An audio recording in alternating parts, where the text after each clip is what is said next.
5월 19일 월요일 매일 묵상을 시작하도록 하겠습니다. 오늘의 본문 말씀은 에스더 6장 14절에서 7장 10절까지의 말씀입니다. 오늘 본문은 하만의 몰락이 기록되어 있습니다. 하만의 계략을 보시면은 모르드게와 유다인을 멸절하는 것이었죠. 그런 가운데 6장에서 모르드게가 존귀하게 되기 때문에 반전을 이루게 되고 7장에서는 이제 살아남아야 하는 유다인들이 어떻게 살아남을 것인가에 대한 이야기를 다루고 있습니다. 그러면서 이야기는 잠깐 멈춰지죠. 왜냐하면은 에스더의 두 번째 잔치가 나오게 되고 왕과 이 하만이 초청을 받게 됩니다. 이에 왕은 상당히 이 잔치가 흡족했던 것으로 보입니다. 그리고 왕은 이제 세 번째로 같은 이야기를 하게 되는데요. 똑같은 질문을 에스더에게 던지는 것이죠. 그리고 에스더에게 묻는 질문은 그대의 소청이 무엇이냐, 그대의 요구가 무엇이냐라는 것을 물었고 왕의 결정은 나라의 절반이라 할지라도 시행할 것이다 라고 이야기를 합니다. 이 이야기는 첫 번째 초청에서도 들은 동일한 이야기입니다. 심지어 첫 번째 잔치에서는요 5장 3절과 6절에 보시면 두 번이나 동일한 이야기가 나와 있고 두 번째 잔치에서 세 번째 동일한 질문을 듣게 되는 것이죠. 왜 에스더는 첫 번째 잔치에서 이와 같은 이 왕의 호의를 두 번이나 말했음에도 불구하고 대답하지 않았던 걸까요?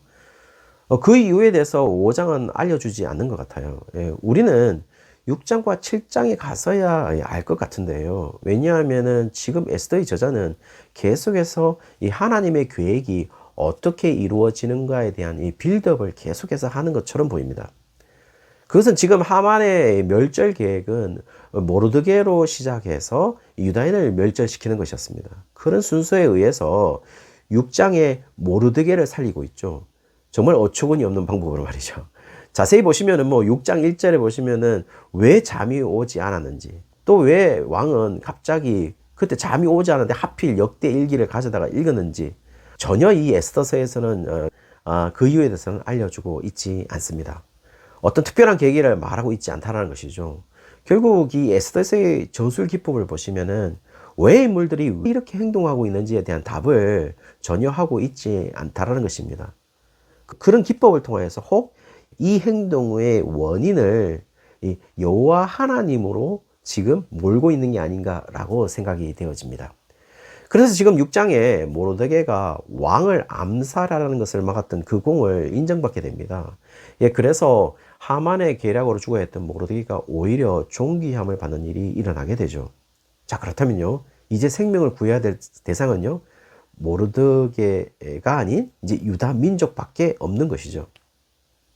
이제 왜 에스더는 5장에서 첫 번째 왕과 하만의 이 초청장에서 왕이 말했던 두 번의 호의에 대해서 아무런 대답을 하지 않았는지를 알려주기 시작합니다. 결론적으로 말하면 이렇습니다. 지금 에스더는 왕이 에스더와 하만 가운데 누구를 택해야 하는지에 대한 혼란에서 이제 우위를 점하려고 하는 것으로 보입니다.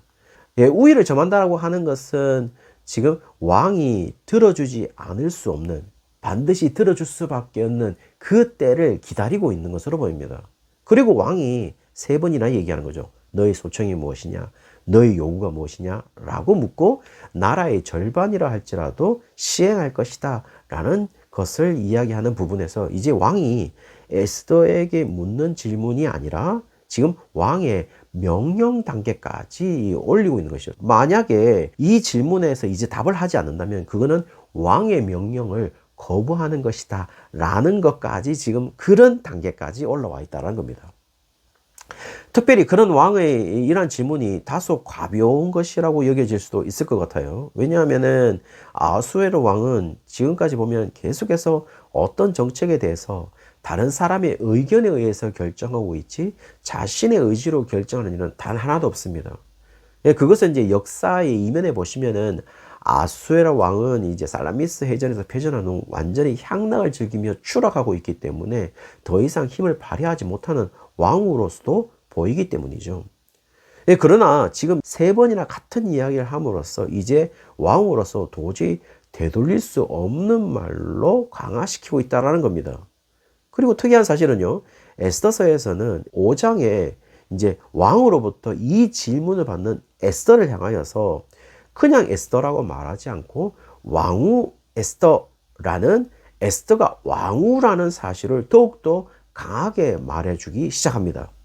그래서 7장 1절부터 3절까지 보시면 에스더가 3번 언급되고 있어요.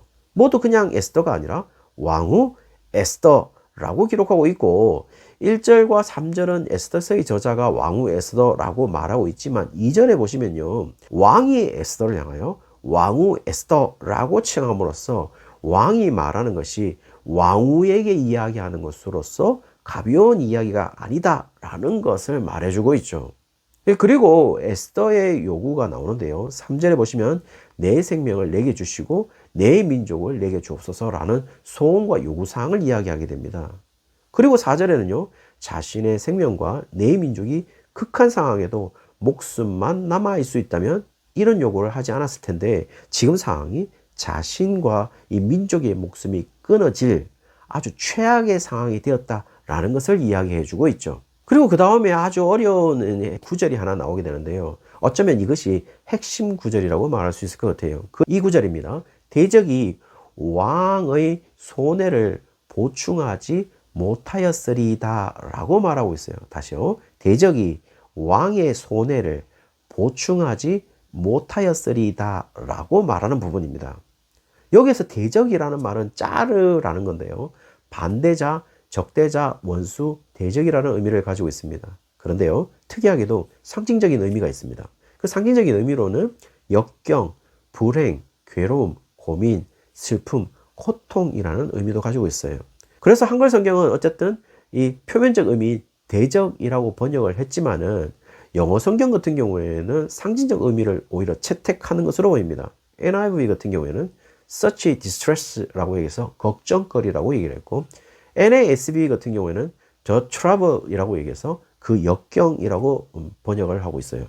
그리고 RSV와 ESV 같은 경우는 our affliction이라고 얘기해서 우리의 고통으로 번역을 했습니다. 손해의 경우는 이 네제크라는 거로 손상, 손해, 부상의 의미를 가지고 있고 분명히 재정적 손실을 의미하는 것으로 보입니다. 그리고 보충하다는 이 쏴바라는 히브리어를 썼는데요. 이 동의하다, 유사하다, 생기다, 수평이 되다, 세우다, 두다, 동등하게 하다, 뭐뭐에 필적하다, 가라앉히다 라는 의미를 가지고 있습니다. 그래서 이 전체적인 것을 통합해보면 표준 세번역 같은 경우에는 그만한 일로 임금님께 걱정을 끼쳐 드리지는 않을 것입니다 라고 번역을 했고 공동 번역에서는 그 일로 임금님께서 입으실 손해는 무엇으로 메우시겠습니까? 라고 번역을 했다는 겁니다. 한글 성경은 대적이 왕이 손해를 보충하지 못하였으리다 라는 구절을 말이죠. 지금 에스더는 뭘 말하는 걸까요? 사실은 아주 간단해 보입니다. 지금 유다인들이 멸절당한다면 그것으로 인한 혜택이 왕에게 없을 것입니다 라고 이야기를 한 것이죠. 여기에서 노예 상태라면은 대적에게 노예를 넘겨줌으로써 어느 정도 노예값을 받을 수는 있겠지만 만약 노예를 팔 수 없는 유다인들이 다 죽어버린다면은 어떤 혜택도 왕에게 없다라는 사실을 아주 실질적으로 지금 에스더가 이 왕에게 얘기하고 있는 것이죠. 왕은 이 이야기를 알아들었던 것으로 보입니다. 그리고 왕은 에스더의 이야기 속에서 유다인의 멸절이 왕의 재정적 손실을 가져다 준 것을 이야기해 주고 있다는 것을 지금 알아들었던 것으로 보여요. 그것에 앞서서 이제부터 단순한 에스더가 아니라 왕후 에스더인데요. 왕의 총애를 받고 있는 자신의 아내로서 에스더를 칭하고 있기 때문에 에스더의 목숨도 빼앗아 가는 것이기 때문에 지금 누군가 왕의 아내를 빼앗아 갈 뿐만 아니라 왕에게 손실까지 줄 수 있다라는 사실을 이제 왕이 인식하게 되는 것이죠. 그때 왕이 묻습니다. 도대체 누가 그렇게 하는 것이냐? 라고 묻고 있는 것이죠. 에스더가 이야기합니다. 하만이 그렇게 하고 있습니다. 라고 얘기하는 것이죠. 이 이야기를 들은 왕은 7절에 아주 화가 났다. 이렇게 분노했다. 이렇게 말하고 있습니다. 왜 왕은 화가 난 것일까요? 그렇게 화날 문제는 아닌 것 같은데요. 그냥 결정하면 되지 않나요? 근데 왜 화가 났을까요? 제가 보기에는 이제 왕은 자기가 결정해야 되는 상황에 놓이게 되는 것이죠. 그것은 결정적으로 이 에스더 3장 8절에 보시면 한민족은 이제 유다 민족을 말합니다. 이 민족이 왕의 법률을 지키지 아니한다고 이야기하면서 이 사실을 그냥 놓아둔다면 왕에게 무익합니다 라고 얘기를 했다는 거죠. 한마디로 이런 거죠. 유다인들을 살려두면 살려두면 왕에게 무익합니다 라고 말하고 있고, 이 무익하다라고 얘기했을 때에 아인 샤바라고 이야기를 하고 있다는 겁니다. 무익합니다, 유익이 없습니다, 이익이 없습니다 라고 얘기를 했다는 것이죠. 다시 말하면은 이런 거죠. 유다민족을 그냥 두는 것은 왕에게 무익하기 때문에 유다민족을 멸해야 된다라고 얘기를 하고 있고, 놀라운 것은요, 오늘 본문의 4절에 보충하지 못하였다라는 부분에서 히브리어가 동일하게 사용됩니다. 아인 샤바라고 사용하고 있다는 것이죠. 자, 그러나 완전히 상황은 대조적이죠. 유다민족을 멸한다면 왕에게 무익하다, 그러니까 왕의 손실을 막지 못합니다 라고 이야기를 하고 있다라는 겁니다. 네, 더 정확하게 말하면 이렇습니다. 하만은 유다인을 멸절함으로써 은 1만 달란트를 왕의 금고에 들임으로 왕의 재정을 튼튼히 할 것임을 이야기하지만, 에스더는 유다인들을 노예로 팔릴지언정 살게 함으로 말미암아 왕의 재정적 손실을 막을 수 있다라고 이야기하는 것이죠. 그러니까 왕의 재정 손실을 막으려면은 하만은 유다민족을 죽임으로써 그렇게 왕의 손실을 막을 수 있다는 것이고, 에스더는 유다인을 살림으로써 왕의 손실을 막을 수 있다, 다른 이야기를 하고 있다는 겁니다. 그러므로 지금 왕은 누구의 말대로 하는 것이 자신의 재정적 손실을 줄일 수 있는지를 선택해야 되는 기로에 놓이게 된 것이죠. 그러나 이 모든 결정을 쉽게 만들기 위해서 에스더는 어떻게 했습니까? 5장에 첫 번째, 두 번째 왕의 호의에 대해서 답하지 않고 이제야 왕의 질문에 답을 함으로써 지금의 질문이 왕의 명령으로서 이제 격상시키고, 단순히 에스더가 아니라 왕후 에스더로서 지금 하만이 하려고 하는 행위가 왕의 아내를 뺏고 왕의 재정적 손실을 주는 것으로 인식될 수 있는 그런 시점이 되었다라는 것을 말해주고 있다는 겁니다. 그리고 왕의 아내를 빼앗는 것은 왕이 하만이 에스더에게 무릎 꿇고 자신의 생명을 구걸하는 장면을 에스더를 강간하는 장면으로 오해하도록 만들고 있다는 거죠.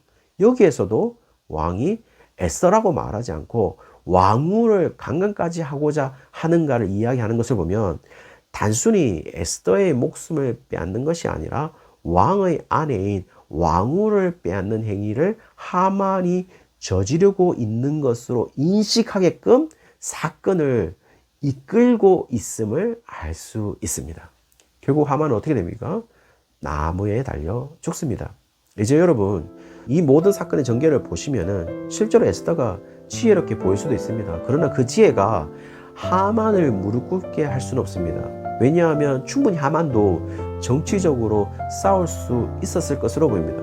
그러나 오늘 본문은 7절에 왕이 하만에게 벌을 내리기로 결심한 것을 알았다고 말해주고 있어요. 어떻게 알았는지, 아수르의 왕은 하만이 주는 은 1만 달란트와 에스더가 말하는 재정적 손실 가운데 왜 에스더의 견해를 택했는지, 왜 아수르의 왕은 화가 났는지 정확하게 알려주지 않고 있다는 거죠.